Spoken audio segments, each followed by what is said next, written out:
윤석열 대통령의 오늘 경축사엔 남북 화해와 협력을 기초로 하는 기존 3단계 통일 구상과는 뚜렷한 차이가 있는 통일 전략이 담겼습니다.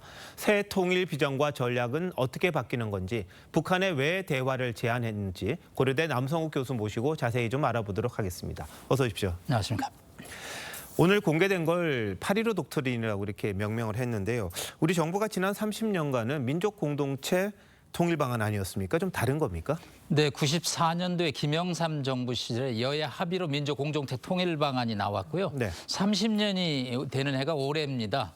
여러 가지 국제적인 환경, 또 북한의 비핵화 문제, 북한 인권의 심각성 등을 고려해서 수정 보완했다라는 표현이 정확할 것 같습니다.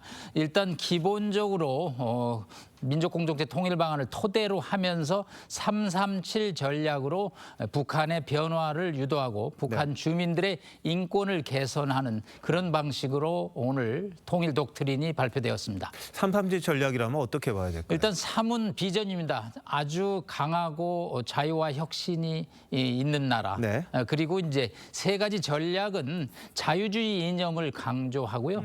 북한 주민들도 이 자유를 향유할 수 있게 하고요. 네. 또 마지막으로 국제사회와 공조, 민족 공조 갖고는 통일이 한계가 있다. 그래서 예. 국제 공조를 강조하는 거고요. 7가지의 이제 액션 플랜이 있습니다. 네. 그 액션 플랜 중에 하나가 실무 차원의 남북 대화 협의체를 오늘 처음으로 제안을 했습니다. 예, 그럼 한번 따져보도록 하죠. 오늘 경축사에 담긴 내용을 보면 북한 정권이 아니라 주민들을 상대로 이야기를 했습니까? 왜 그런 겁니까? 네, 일단 2,500만의 주민도 우리 한민족이라는 뜻이죠. 네. 그동안에 북한 주민들의 인권은 상당히 낙후돼 있었고요. 이제 더 이상 우리가 누리는 자유 가치를 우리 남측만 누려서는 안 되고 북한 주민들도 함께 누려야 된다는 인식하에서 이번 통일 독트린의 어디언스, 청중은 또 북한 주민이기도 하다는 의미입니다. 네. 그러면서 북한 인권 국제회의를 제안했는데요. 오히려 이게 북한 정권을 좀 자극해서 주민 통제를 강화하지는 않을까 우려하는 분들도 있습니다. 네, 일단은 뭐 그런 우려가 있을 수 있습니다. 하지만 국제사회의 압력은 북한 정권에게 상당한 압박으로 작용할 가능성이 있습니다. 예. 처음에는 북한 인권 문제에 대해서 거부감이 강하겠지만 국제사회가 유엔을 통해서 지속적으로 북한 당국의 변화를 촉구한다면 북한 당국도 이를 거부하기는 어려울 것으로 보입니다. 예, 북한은 일단 변하지 않을 거다 이렇게 전제를 깐 것 같습니다.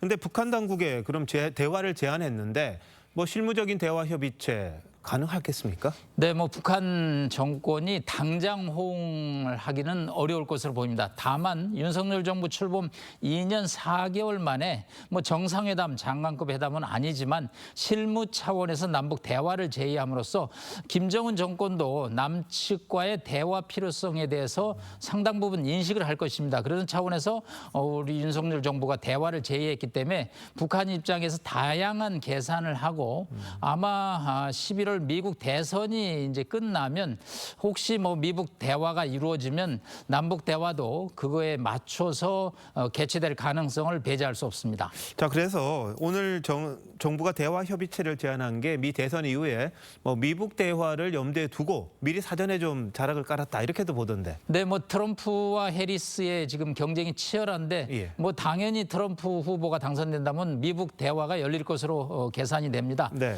그래서 이미 뭐 미북 간의 말싸움이 이루어지고 있는데요. 네. 미북 간의 대화가 이루어지면 뭐 남북 대화도 자연히 수반되리라고 생각합니다. 네. 다만 이제 카멜라 해리스 민주당 후보가 된다면 민주당 바이든 행정부의 정책 2.0 지속 가능성이 크기 때문에 예. 뭐 미북 대화가 단기간에 열릴 가능성은 크지 않고요. 그렇다면 북한은 역시 대화 상대가 남측밖에 없지 않겠느냐. 그런 차원에서 우리 정부가 오늘 대화를 제의한 것으로 보입니다. 그럼 모든 걸 염두에 두고 했다 이렇게 봐도 되겠군요. 자, 그런데 윤 대통령이 이야기한 것 중에 하나가 국제사회와의 연대입니다. 그런데 바이든 대통령하고는 어떻게 볼까요? 괜찮았고 그 기시다 총리하고도 나름의 성과를 냈는데 다 바뀌어요. 어떻게 될 것 같아요? 네, 국제 정치도 뭐 살아있는 생물이라 영원하지 않은 것 같습니다. 그렇죠. 네. 네, 바이든 대통령, 기시다 총리가 이제 퇴임하고요. 결국은 새로운 후보들이 나올 텐데 아마 자유를 중심으로 한 한미일의 삼국 협력은 어떤 지도자가 와도 네. 그들 국가의 국익에 부합이 되기 때문에 저는 뭐 한미일 삼국의 협력은 정례화되고 제도화되고 지속될 가능성이 크기 때문에 뭐 크게 염려할 문제는 아니라고 생각합니다. 자, 근데 오늘 경축사에서 일본을 언급하지 않았습니다. 교수님, 이건 어떻게 봐야 될까요? 네, 사실 뭐 8.15 경축사는 대일 메시지, 대북 메시지가 보통 균형 있게 다뤄져 왔습니다. 그러나 오늘 메시지에는 이제 대일 메시지가 빠져 있는 것이죠. 아마 윤 대통령 입장에서는 그동안에 뭐 한일 관계가 충분히 복원이 돼 있기 때문에 특히 기시다 총리가 두 차례나 방한을 해서 협의를 했기 때문에 구태여 새로운 메시지를 전달함으로써 뭐 독트린 추진에 혼선을 빚을 필요는 없다. 그래서 이미 한일 관계는 정상화되어 있기 때문에 개별적인 양자 협의를 통해서 문제를 해결할 수 있고 네. 오늘은 통일 문제에 집중하는 그래서 통일 독트린을 발표하는 것이 보다 분명하다라는 그런 의미인 것으로 해석이 됩니다. 알겠습니다. 일본과의 과거보다는 오히려 우리의 미래를 바라보겠다 이렇게 봐도 되겠군요. 네, 아무래도 미래 사회의 지향, 즉 과거보다는 미래를 지향하는 것이 한일 관계 발전에 네. 보다 큰 성과를 거둘 것으로 윤 대통령이 평가한 것으로 보입니다. 알겠습니다. 남 교수님 잘 들었습니다. 감사합니다.